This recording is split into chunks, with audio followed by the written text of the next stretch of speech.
It's a time for a package from China. Let's enter the Pandora jungle.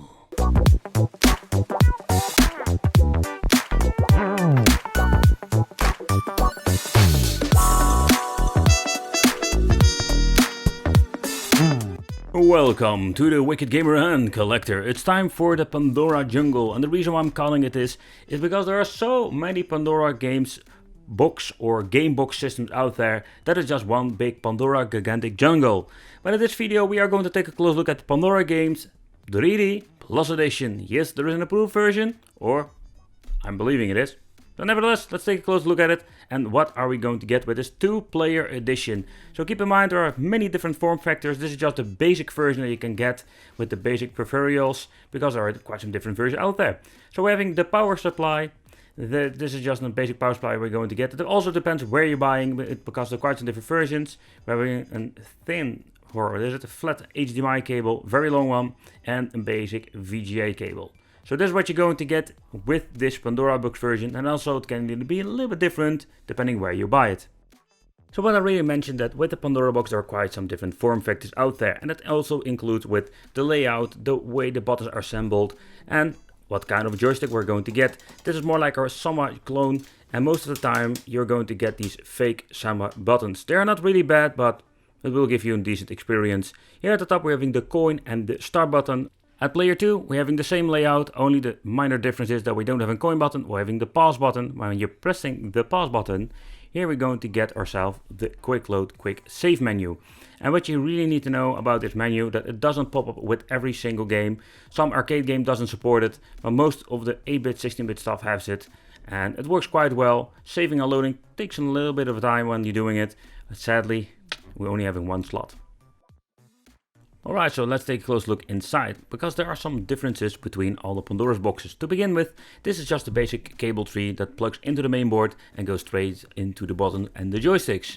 The reason I'm saying we're having different versions, in my previous video, here I shown you the Pandora's box, and with this Pandora box we're going to get a completely different way how they edit it, because there is a big PCB that goes all the way from the left to the right in the Pandora's box, and that connects, let's say, more like a bridge between the buttons and the cable tree from the main board. But alright, so we're having here the on and off switch to the right side. As you can see, the connector goes in here and the other one goes to the LED strip. We're having this 5-watt speaker, also depends a little bit what final version we're having. The cable tree goes straight into the main board, when I already shown you. That is more like an old school EDA connection, nothing special, but that is very convenient if you want to upgrade. It's just more like a plug and play if you want to have a new main board installed. But alright, so let's take a close look at the software itself, because it seems to be this is the Pandora Games 3D Plus Edition. Is it improved, or that is what they told me. So let's take a close look at it, because the menu itself looks exactly the same, a new background, and we're having here the new logo, Pandora Games 3D Plus Edition, indeed. So at the left top corner we're having all, category, recent, and the search. So the search are all the functions we're having with the previous models. The search function is quite interesting. But let's talk about the games. We're having a support for PlayStation 1, NES, SNES, Mega Drive or Genesis, Game Boy Classic, Color and Advance. And the Mega Drive, they have fixed the decals with this one, so we've found finally an upgrade. We're having PC Engine, also we're having Sega Dreamcast, Final Alpha and Mame, or basically we're having Arcade. And we're having the PSP. So I'm very curious how these games are all running, and are there any new improvements. But let's take a close look at the function that we can search games. Also with the previous model, the Pandora Game 3, we already had this function. So quite nice, and I'm very pleased that they added this. It works quite well, as you can see over here. Let's search for Mortal Kombat, and as you can see we're having quite some different versions. Also includes decals, so you know what kind of platform we're having the game from. But let's talk about the settings, because sadly there is no news over here. We still have the image optimization, that is pretty cool. So for example, we have the option to use it with an HD filter, or we're having the scanline filter. I did some messing around with it, also with other versions. You can, let's say, just have no filter at all. You have the pixel filter that polishes it all a little bit, and we're having of course the scanline filter. Then we're having the naughty store, but let's talk about the turbo mode. That is something that is convenient if you want to play shoot 'em up. So that's something I'm a big fan of. But alright, so let's take a close look at the games and how are they running, and are there any improvements, because I'm very curious with the Plus Edition, are we going to get better results? The loading time are most of the time instant, but some games like Mortal Kombat 1 it takes freaking forever. Alright, so let's play.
Ready, set, go!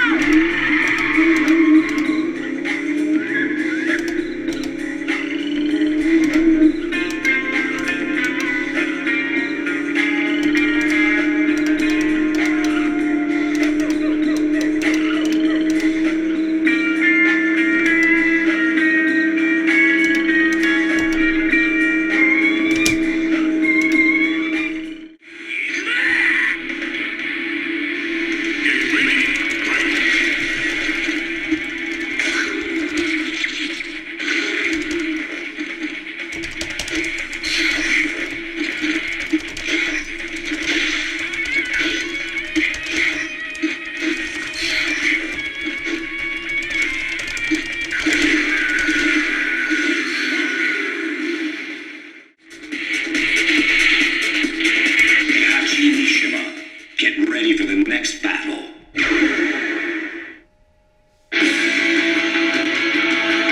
Come over here. Let me talk to you. Round one. Fight.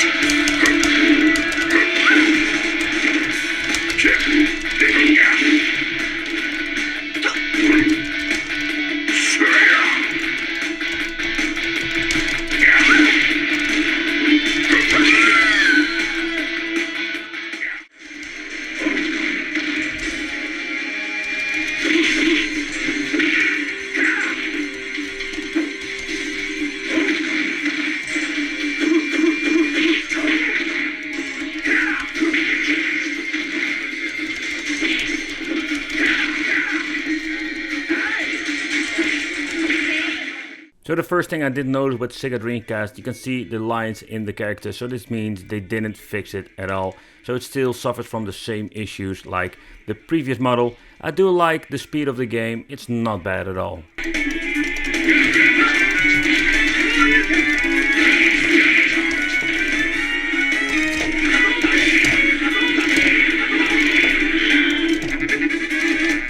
Pandora Games 3D Plus. I just wanted to know for a fact what are we going to get. So this is revision 1.4, so it is indeed a newer model. And to make sure we're having maybe a new chipset, let's take a close look under the cooling element. The cooler itself is not really completely new. It's a new thing on this main board because the previous model was made from copper and this is just let's say more like a basic version. The fan itself is not like a vacuum cleaner, so that's a positive one. It's an AM Logic S812B, so it is basically the same that I've used in previous models like the Pandora Games X or the Pandora Games 3D.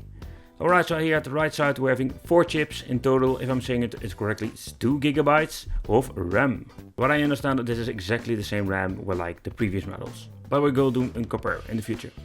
Okay, so this is the 4800, so I'm guessing this is more like having different and more games. Still using everything on an SD card that we use wooden glue to put in place, and this thing has Wi-Fi capabilities for the Naughty Store. Yep. Looking at the performance, looking at the main board, looking at the specifications, I can tell you that this thing is just a renamed version. That maybe did some minor fixes. For example, we have some decals with the Sega Mega Drive now. So they managed to upgrade some minor things, but it is not an upgrade if you're looking at the performance and what you can do with it. The low end stuff do work on it, but if you're looking at the Sega Dreamcast PSP, it will have the problems like all the previous models. So yeah, Pandora Games 3D Plus. If you're having a very old mainboard, it doesn't need an upgrade, but if you're having a Pandora Game 3D, for example, it is not really an upgrade at all. So this is what you're going to get. Yeah, nevertheless, I just wanted to check you out for you guys. I want to thank you for watching. Consider subscribing, hit the little bell, become one of the Wicked family, and it will be great to see you in the next video.